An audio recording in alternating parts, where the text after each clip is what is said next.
Hello, કેમ છો ma'am? એકદમ મજામાં. કેવી જાય છે નવરાત્રી? સુપર. જોરદાર, તમે તૈયાર થયા છો લાગે છે. ગરબાનો બહુ શોખ છે તમે.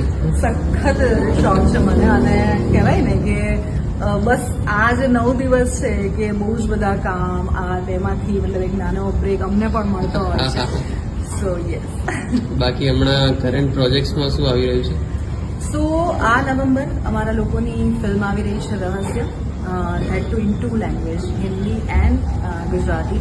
સો અપ ટુ નાવ જે ગુજરાતી ઓડિયન્સમાં એક કહેવાયતું હોય છે ને કે ભાઈ અલગ અલગ સબ્જેક્ટ પર ફિલ્મો નથી બનતી, એક્સપેરિમેન્ટ નથી થતા, તો એક એ લેવલની એક ફિલ્મ બનાવવાની અમે લોકોએ કોશિશ કરી છે. અને બહુ જલ્દી અમે લોકોએ આખું પહેલી વાર કદાચ ઉત્તરાખંડના બહુ જ બ્યુટિફુલ લોકેશન પર આ ફિલ્મ છે તે શૂટ થઈ છે, અને ઇટ્સ અ મર્ડર મિસ્ટ્રી. તો સ્ટે ટ્યુન ફોર રહસ્ય. તમારા ફેવરેટ ડિરેક્ટર્સ કયા છે ગુજરાતીમાં?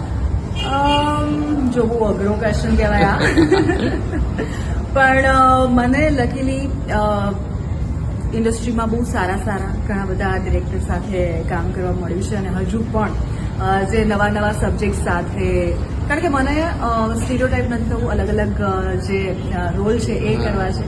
તો મારે તો બધા જ ડિરેક્ટર્સ, બધા જ સારા જે આર્ટિસ્ટ એમની સાથે કામ કરવું છે. વાહ વાહ. અને આપણે હિન્દી ફિલ્મ્સમાં ટ્રાય કરવાનો વિચાર કરો?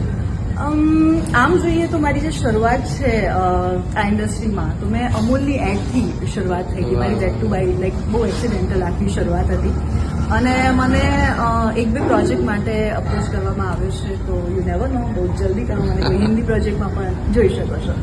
100% ma'am. Thank you ma'am. Thank you so much, અને હેપી નવરાત્રી. હેપી નવરાત્રી.